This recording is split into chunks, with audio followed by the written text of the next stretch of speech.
मेरे परमेश्वर, मेरे पास खाने के लिए कुछ भी नहीं है, मैं आपको अपने घर कैसे बुलाऊं? यीशु, डरो मत पुत्र, यीशु ने कहा, आज मैं तुम्हारी मेज पर रोटी रखूंगा। उस व्यक्ति का नाम बोए था।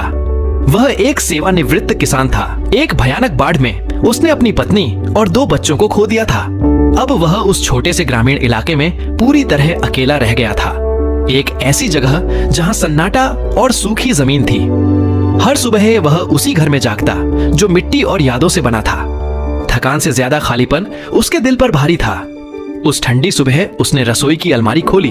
वहां कुछ भी नहीं था, न गुड़, न आटा, न चावल। भूख से पेट गुर्रा रहा था। उसने वह मेजपोश निकाला जिसे उसकी पत्नी ने कभी बहुत प्रेम से काढ़ा था। उसे मेज पर बिछाया, थाली, कांटा और गिलास रख दिए। हालांकि खाने के लिए कुछ भी नहीं था। उसका दिल जोर जोर से धड़क रहा था, फिर भी उसने भरोसा रखा। अचानक दरवाजे पर दस्तक हुई। बोए दौड़कर पहुंचा। शायद सहायता आ गई हो, सोचते हुए उसने दरवाजा खोला।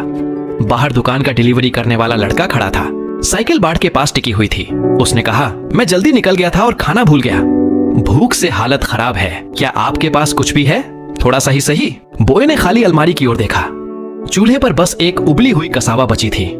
मेरे पास बस यही है, उसने कहा, लेकिन इसे तुम ले जाओ। लड़के की आंखों में राहत के आंसू थे। वह धन्यवाद देकर कच्चे रास्ते पर साइकिल चलाता हुआ चला गया। खाना चला गया, लेकिन विश्वास अब भी बाकी था। फिर से दरवाजा खटखटाया गया। इस बार नीचे रहने वाली पड़ोसन मारिएटा थी। मेरी आग बुझ गई है और मेरे पास माचिस नहीं है। मेरे बच्चों के लिए खाना बनाना है, कृपया मदद करें। बोए ने आखिरी जलती हुई मोमबत्ती को देखा।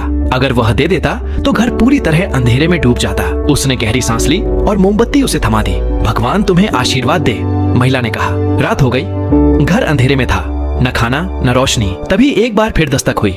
बोए ने दरवाजा खोला। सामने एक साधारण व्यक्ति खड़ा था, साफ कपड़े, शांत चेहरा और एक अलग सी मुस्कान। उसके हाथ में खाने से भरी एक बोरी थी। मैं आ गया हूँ बोए, उसने कहा।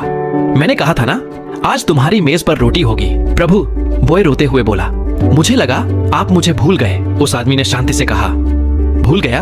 मैंने वादा किया था। फिर उसने अलमारी भरनी शुरू की। चावल, सेम, आटा, चीनी, कॉफी, गुड़। बोए रोता रहा। मैं पूरे दिन आपका इंतजार करता रहा, आप कहाँ थे? उस व्यक्ति ने प्रेम से उसकी ओर देखा। जब तुमने भूखे को खाना दिया, मैं वहीं था। जब तुमने जरूरतमंद को अपनी रोशनी दी, मैं वहीं था। हर बार जब तुमने अपना दरवाजा खोला, तुमने पहले ही मेरा स्वागत कर लिया था। वह मुस्कुराया और धीरे धीरे ओझल हो गया। तभी बोए समझ गया, ईश्वर कभी देर नहीं करते। वह विश्वास के हर छोटे कार्य में आते हैं। अब तुम बताओ, क्या तुम सिर्फ अपना बचा हुआ बांटते हो या फिर उस समय भी अपना विश्वास बांटते हो जब तुम्हारे पास सबसे कम होता है? इस कहानी को सुनकर तुम्हें जो महसूस हुआ